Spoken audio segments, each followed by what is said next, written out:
So what we're doing here is we're rebuilding this injector. We got to pull this center section out here. There's a bolt hole. You want to reference where your bolt hole is. On this one, it is opposite of your inlet ports. Take a bolt, thread it in there, give it a nice little pull. Comes out.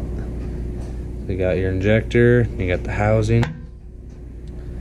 And what we're going to try to do here is we're going to try to see if we can't clean this up. I don't know if you can really tell there's a bunch of carbon on there. What I'm going to try and do, I'm going to take some sea foam and put it in this little tub. Open this up real quick.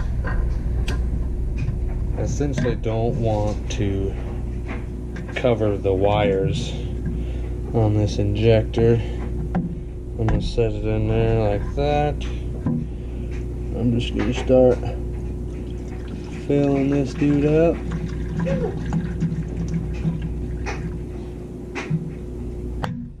Something along the lines of that.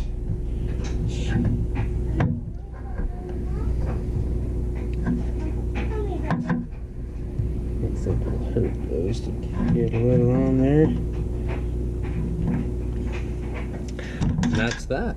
Now just got to order a reseal kit.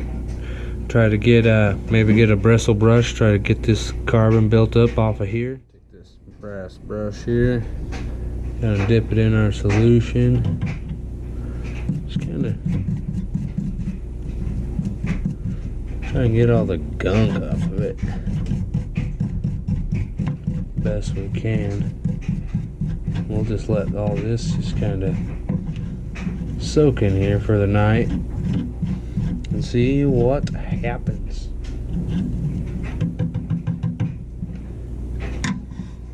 Got them both sitting in there. Probably gonna leave them in there overnight. Give them a good soaking.